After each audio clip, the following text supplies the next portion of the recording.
بسم اللہ الرحمن الرحیم نحمدہ ونصلی علی رسول الکریم۔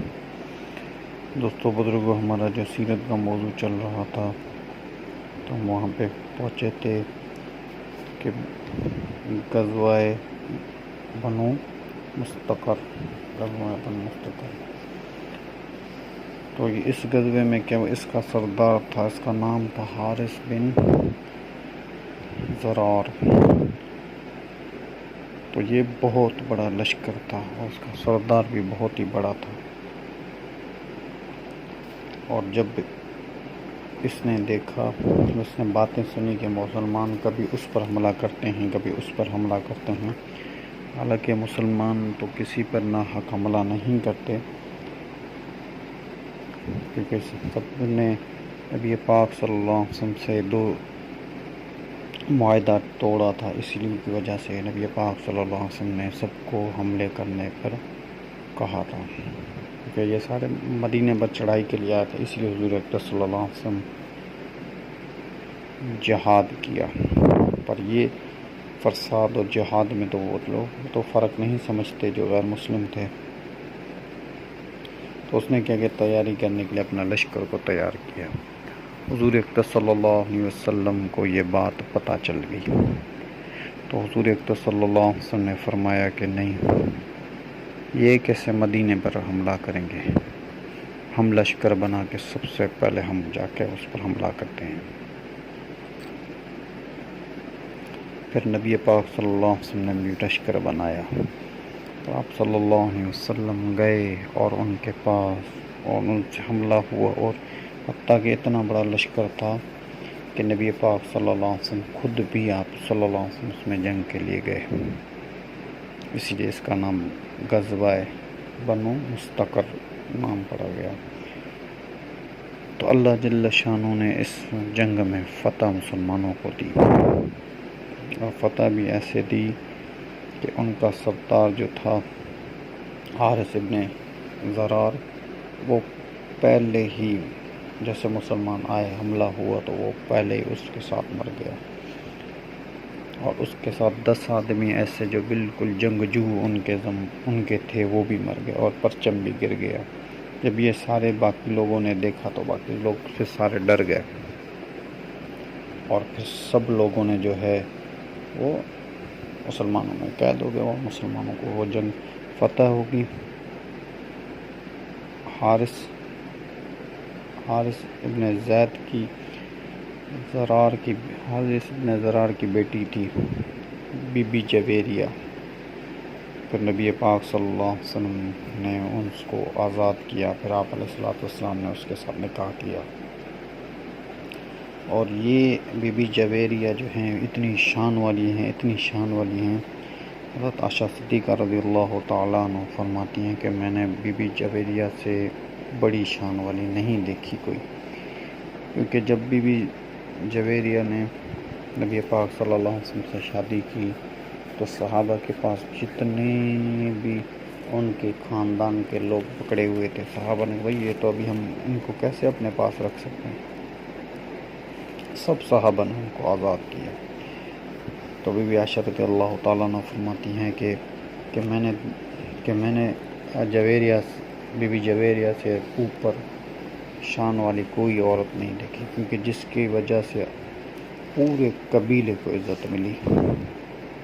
بی بی جویریہ کہتی تھی کہ شادی سے 3 دن پہلے میں نے خواب دیکھا کہ ایک چاند ہے جو مدینے سے نکلا ہے، پھر بدر میں آ کر پہنچا، پھر بدر سے نکلا اور ہمارے علاقے میں آ کے پہنچا، اور پھر میں نے دیکھا کہ ایک آسمان سے چاند آ کے وہ میری گود میں آیا ہے، تو میں نے سمجھا یہ ضرور نبی پاک صلی اللہ علیہ وسلم، اور 3 دن کے بعد حضور اکرم صلی اللہ علیہ وسلم نے شادی کی بی بی جویریہ سے۔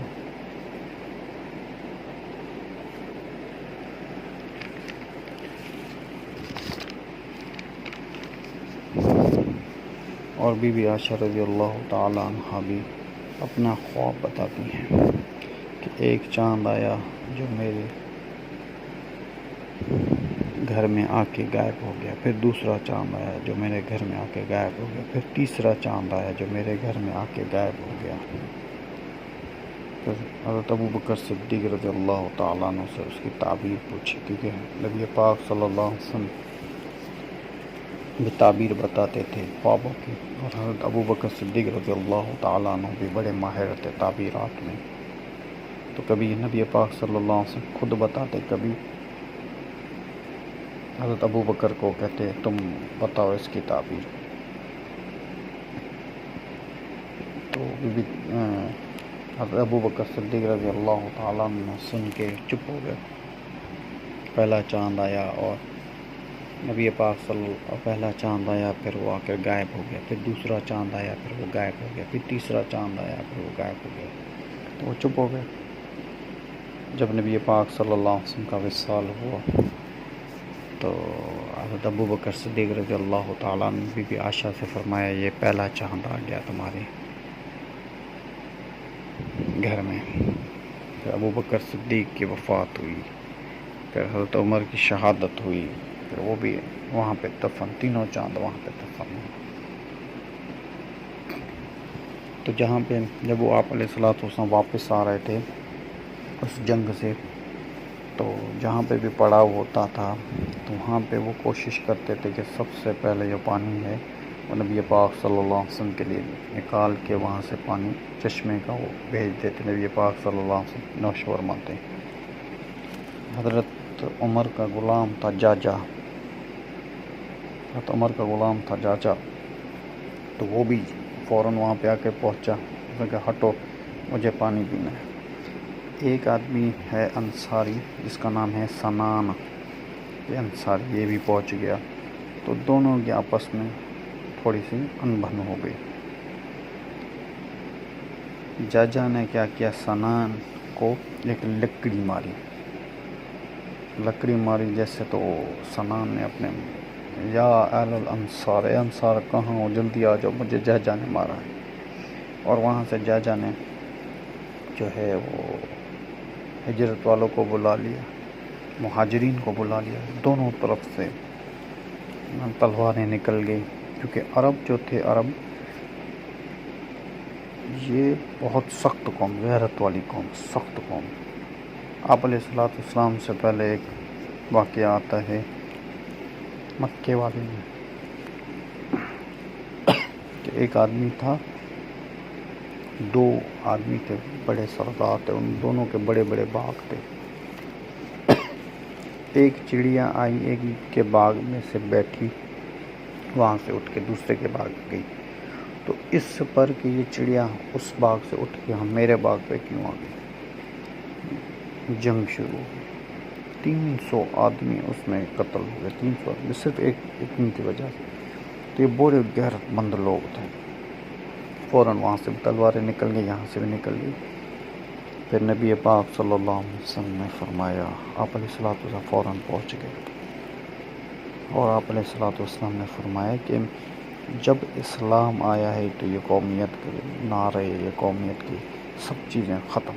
آپ نے فرمایا یہ قومیت کا نعرہ جو ہے اس میں سب سے زیادہ بدبو اس نعرے میں ہے، اس کا مفہوم سب سے زیادہ بدبو۔ قومیت کا نعرہ چھوڑو، انصار اور مہاجرین اور یہ اور وہ، یہ سارے نام قومیت کے نعرے ہیں، چھوڑو۔ پھر نبی پاک صلی اللہ علیہ وسلم نے ان سب کو ٹھنڈا کیا، پھر ٹھنڈا ہو گئے، وہ اپنے کاموں میں لگ گئے، وہ اپنے کاموں میں۔ ثنا جو تھا تو یہ پکے مسلمان تھے، ثنا کو عبداللہ بن سرور، وہ بھی اس سفر میں حضور اکرم صلی اللہ علیہ وسلم کے ساتھ تھا۔ عبداللہ بن سرور جو منافق و رئیس المنافقین تھا، وہ بھی اس جنگ میں ساتھ تھا۔ تو اس نے آ کے ثنا کو بتایا کہ ہاں صحیح ہے، یہ مدینے والے وہ تم ہی لے کے آئے تھے نا مکے سے، مکے والا، پھر اب یہی مدینے والے، اب یہی مکے والے جو ہیں تم کو مار رہے ہیں پیچھے، وہ بھی ایک غلام ہو کے حضرت عمر کا، اس نے تمہیں مارا، ایسے اس کو بہت بڑھایا چڑھایا۔ پھر آپس میں انہوں نے کہا کہ یہ وہی، نعوذ باللہ، کہ یہ وہی کتے ہیں، جن کو تم کھلا رہے یہ پھر تمہیں کاٹیں گے. عبداللہ بن سرور نے کہا. لازمی صحابہ کے بارے میں کہا ہوگا نعوذ باللہ. تو پھر اس کے بعد آپس میں انہوں نے انصار سے جا کے کہا کہ تم لوگوں ان کو لے کے آئے ہو اور تم لوگ آپس میں ابھی ان کو کھانا پینا ان کا سب زکوٰۃ خیرات جو تم لوگ دیتے ہو یہ ساری چیزیں بند کر دو. نبی پاک صلی اللہ علیہ وسلم کو مت دینا. ایک صحابی ہیں جس کا نام ہے زید بن ارقم. یہ صحابی بھی خزرج قبیلے کا ہی ہے.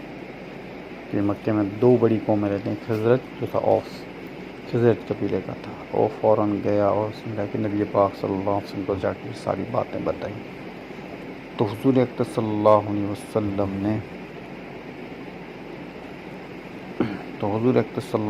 وسلم نے کیا کیا کہ آپ نے فرمایا چلو قافلے کو چلاؤ. جب اس کو یہ پتہ چلا نبی پاک صلی اللہ علیہ وسلم کو جب اس نے زید بن ارقم نے یہ ساری باتیں بتائی. عبداللہ بن سرور جو ہے آپ کے بارے میں سے عمر رضی اللہ تعالیٰ عنہ کہنے یا رسول مجھے چھوڑو تو میں اس منافقین کو قتل کر دوں. آپ نے فرمایا نہیں قتل نہیں کرو ورنہ لوگ کہیں کہ حضور اقدس صلی اللہ علیہ وسلم اپنے ساتھیوں کو مرواتا ہے جو اپنے پاس بیٹھے ہوتے ہیں ان کو مرواتا ہے. آپ نے فرمایا جانے دو قافلے والے. تو آپ نے پھر کیا کیا حکمت کی بصیرت کے ساتھ کام لیا. قافلے کو چلایا. قافلہ جو ہے لگاتار چلتا رہا.